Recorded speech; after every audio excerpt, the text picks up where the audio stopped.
Hello and welcome to the news update on Enterprise TV. I am Petrina Ezeji. We begin with an exclusive report by an online newspaper, Premium Times, which reported on Friday that barring any change in plans, the Nigerian government will purchase an Airbus A330 aircraft seized from an unnamed Arab prince and a businessman who could not pay hundreds of millions of dollars he owed a German bank.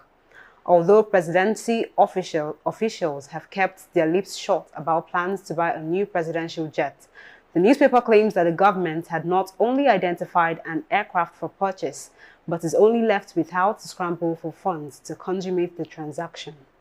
The identified aircraft is said to be a repossessed one, recovered from a troubled oil sheikh who used the airplane as collateral for a loan he obtained from an unidentified German. The paper cited its sources as saying that the bank repossessed the aircraft from the debtor businessman, but found it challenging to sell due to its executive customization. The executive chairman of the Economic and Financial Crimes Commission, EFCC, Ola Olukoyede, has ordered the arrest of two officers allegedly involved in the manhandling of a female staff member at the Regional Hotel Ojo, Lagos. The incident was captured on closed-circuit television, CCTV, and shared widely online. It shows EFCC officials in plain clothes as they forced their way into one of the hotel rooms. In a statement, EFCC spokesperson Dele Oyewale said the incident occurred during an early morning sting operation that led to the arrest of several suspects who were still being profiled. Olukoyede emphasized the EFCC's commitment to conducting its operations professionally and with respect for the rule of law. The National Agency for Food and Drug Administration and Control, NAFDAC, has announced the destruction of counterfeit, substandard, expired, and unwholesome regulated products worth approximately 985 million naira. NAFDAC's Director General, Professor Mojisola Adeyeye, disclosed this during the burning exercise.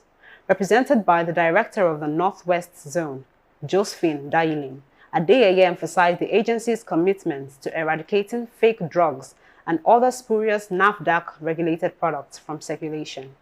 The destroyed goods included substandard, fake, and falsely labeled medicines, unwholesome food products, and other counterfeit items seized and voluntarily handed over by non-governmental organizations, trade unions, the Nigeria Customs Service, the National Association of Patent and Proprietary Medicine Dealers, and the Pharmaceutical Society of Nigeria. A devastating fire outbreak has struck the Karo market in the Federal Capital Territory, leaving a trail of destruction and loss. A viral video on social media showed that the fire consumed goods and property worth millions of naira at about 8 p.m. on Thursday, leaving traders and shoppers in a state of despair.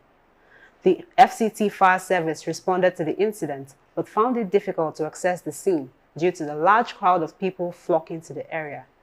Thankfully, soldiers were around to maintain order and ensure the safety of everyone involved.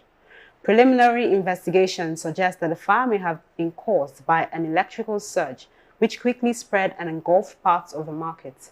The full extent of the damage is still being assessed, but it's clear that the fire has left a significant impact in its wake. Now in foreign news, John King, CNN's chief national correspondent, says the Democratic Party is looking to replace President Joe Biden as its presumptive nominee ahead of its national convention in August. Biden sparred with former U.S. President Donald Trump, the presumptive Republican nominee, on Friday in a debate hosted by CNN. The incumbent's speech was at times slurred, throaty, and incoherent. He stuttered on occasion, and his riposte came across as weak. Analyzing the performances of both candidates afterwards, all panelists submitted that Biden had done himself little favors on the night.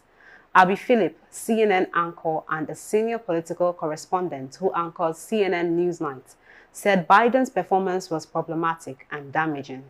Other panelists said Biden was deeply vulnerable, his voice was shaky, and that Democrats are worried that they could be throwing away the presidency if Biden remains top of the ticket. 81-year-old Biden and 78-year-old Trump sparred on the Russia-Ukraine war, Israel's bombardment of Gaza, treatment of veterans, abortion, taxes, Medicare, inflation, Afghanistan, and American standing in the world, with the Republican repeatedly putting the Democrats on the defensive. And that's all we have on the news updates for today. Thank you for watching. I am Petrina AZG.